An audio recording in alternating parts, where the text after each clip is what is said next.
I should like to tell you that I have seen some of the experiments shown in this film actually carried out at the All-Russian Physiological Congress. As you can imagine, technique is everything. Besides such work as you are about to see, Bryukhanenko shares the credit for the methods of human blood transfusion which were first developed in the Soviet Union and are now practiced in this country, which have saved so many lives during the war. What enabled Soviet scientists to solve this problem? Long ago, science established the fact that animal organs and tissues isolated from the whole organism can be maintained in a living state. But in order to achieve this, special artificial conditions must be created.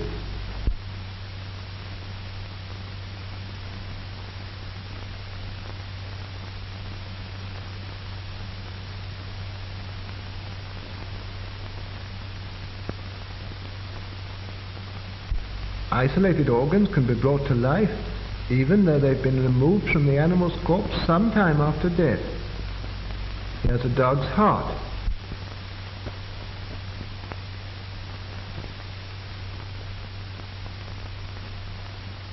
It can function as well in artificial conditions as in a living organism, and for this purpose blood is introduced into the cardiac vessels. The isolated heart beats just as it did a few hours previously in the living dog.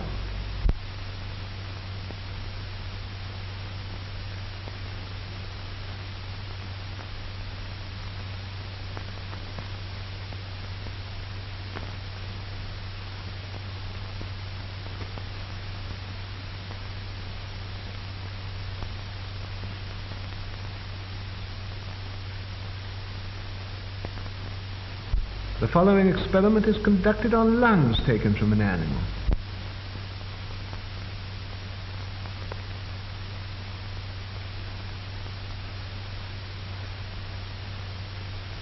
Bellows distend the lungs and fill them with air.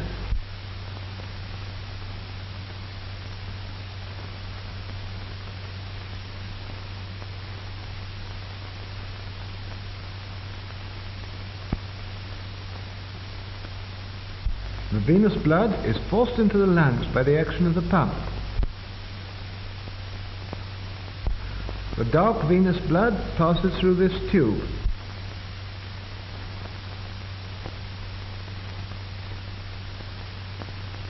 In the lungs, it takes up oxygen and becomes arterial blood.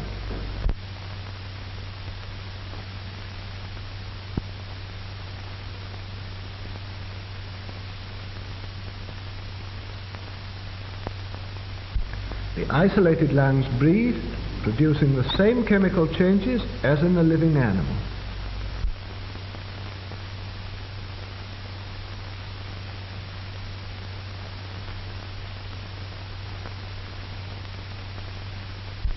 An animal's head can also live in the isolated condition. Here is the plan of the experiment.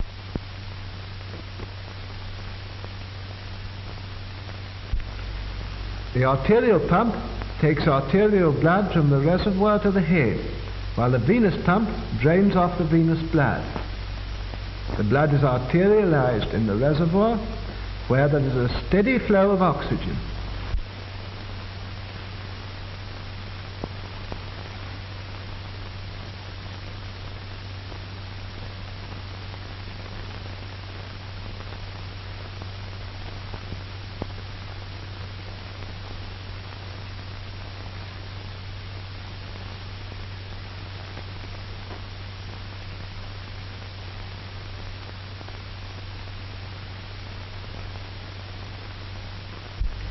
The artificial blood circulation ensures the metabolism necessary for the life of the head.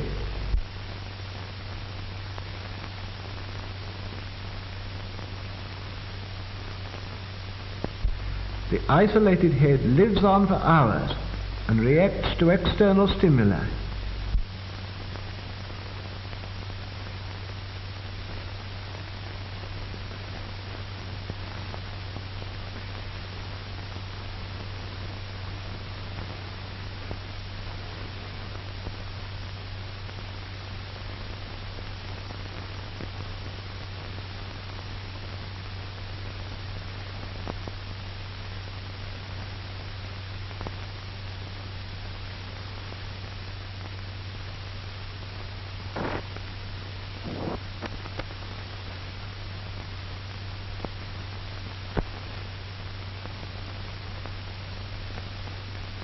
The isolated head even reacts to light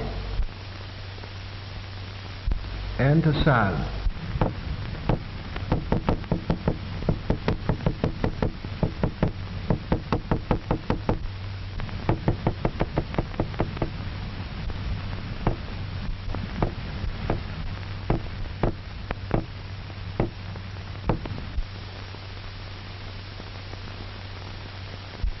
The revival of individual organs enabled scientists to proceed to experiment on reviving the whole organism. The revival of the whole organism can be achieved with the help of an apparatus called the auto-ejector.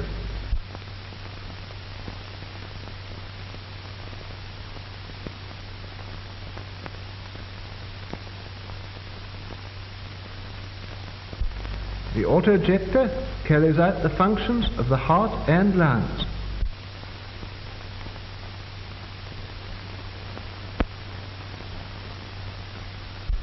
As we know, the heart, by its rhythmical contractions, supplies the body with arterial blood rich in oxygen.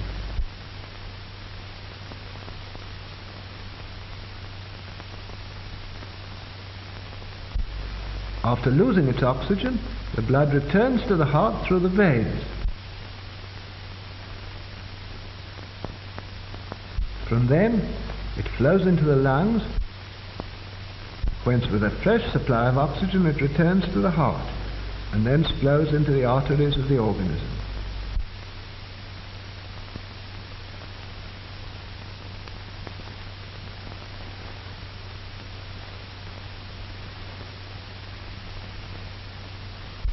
The auto-ejector works on the same principle. The apparatus includes a system of pumps for supplying blood and drawing it off.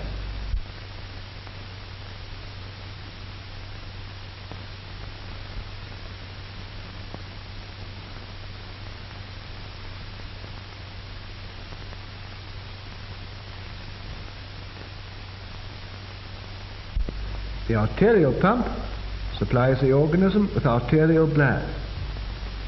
When the blood has given up its oxygen, the venous pump draws it back into the reservoir. Here, just as in the lungs, it's enriched with oxygen and returns into the organism. The blood passing into the arteries of the body ensures the necessary metabolism. In this way, the auto-ejector can perform the work of both the heart and lungs.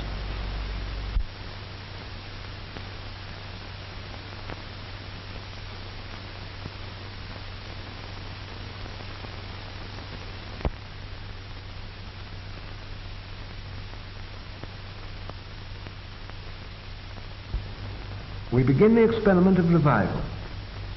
The experiment is carried out on a dog.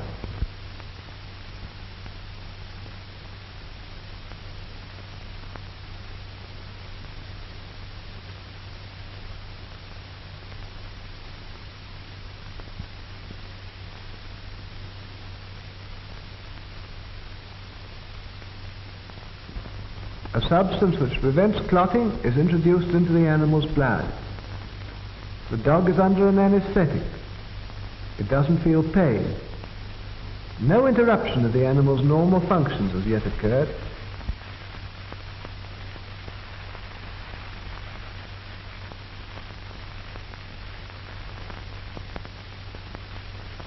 The dog reacts to touch. Its pupils are normal.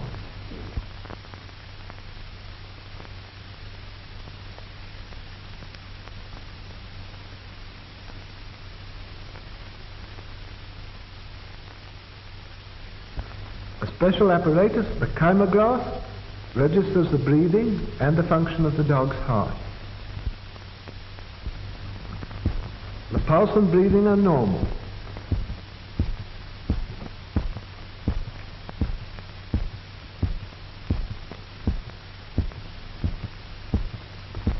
The experiment begins. All the blood is drained off through the carotid artery.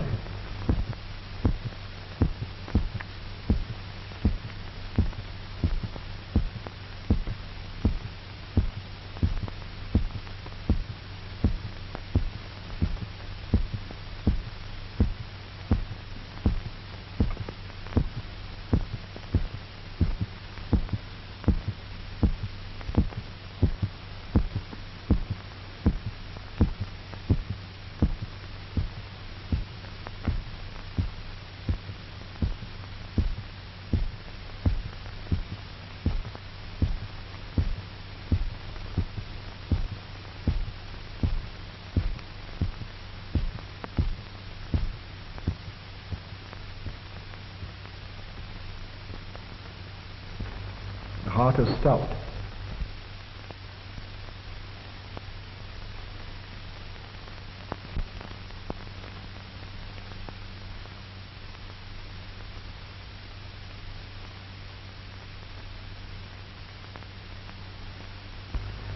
This is one of the animal's last gasps.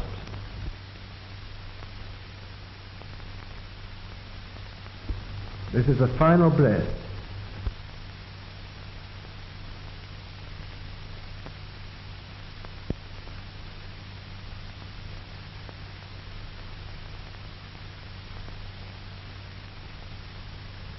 The dog is dead.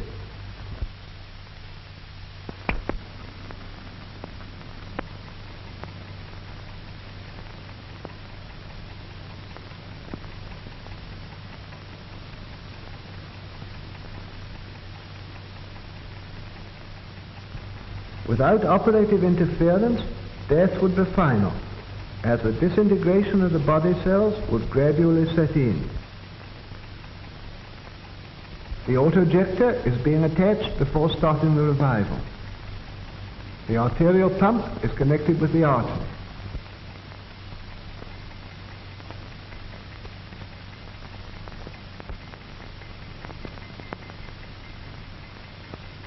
The venous pump is connected with the vein.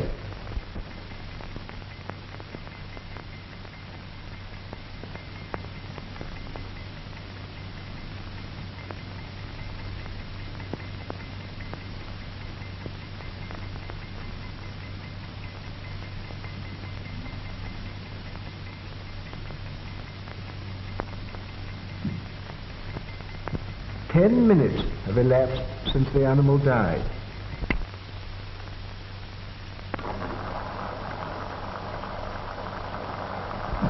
The blood removed from the animal is pumped back into its vessels by the autojector.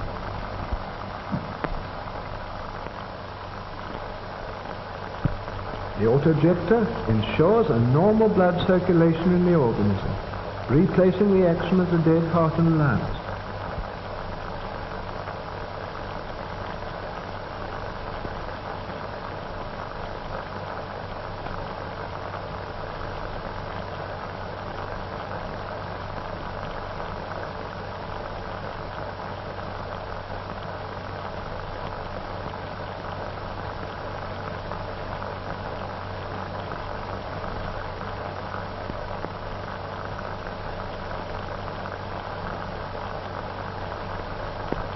The artificial blood circulation gradually induces the heart to start beating again.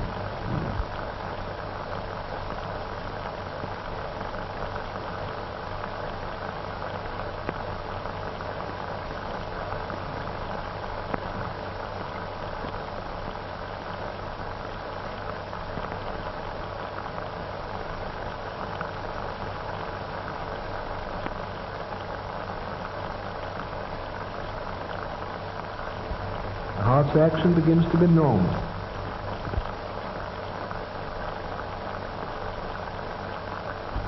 First sign.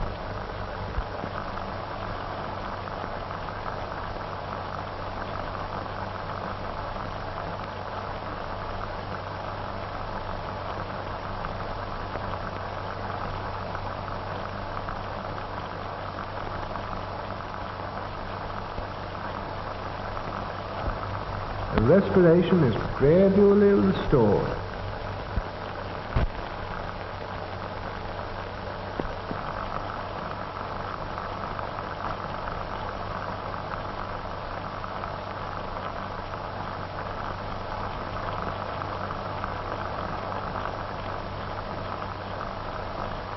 The dog breathes more normally and evenly. The animal's condition approaches normal. We can now disconnect the autojector and leave the organism of the dog to maintain life with its own resources.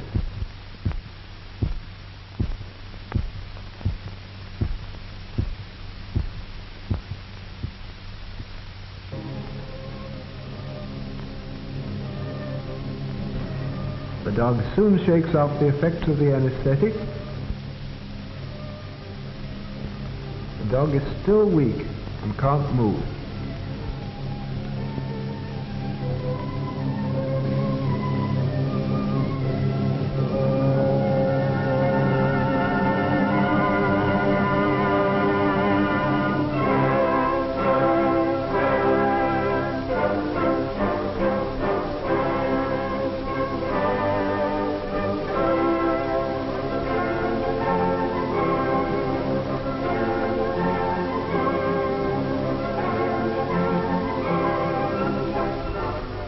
After 10 to 12 days, the dog returns to its normal state.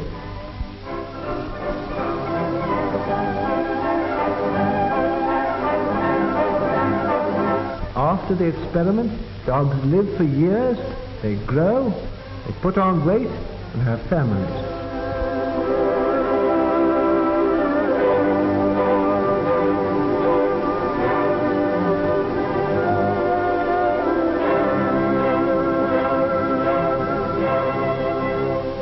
For a number of years now, 3 dogs have been under observation in the Veterinary Medical Institute after being revived by artificial blood circulation.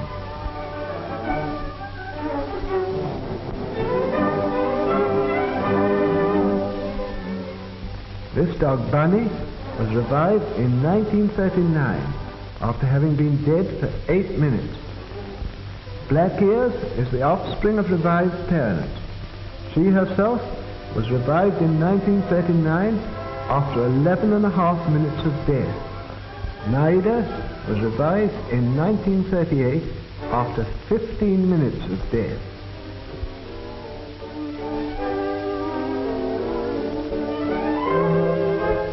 These experiments on the revival of dogs have shown that the process has no harmful effects on the animal organism. The question of the revival of animals is one of the most interesting problems in physiology today. Experiments on revival have added to the valuable store of our knowledge of experimental medicine.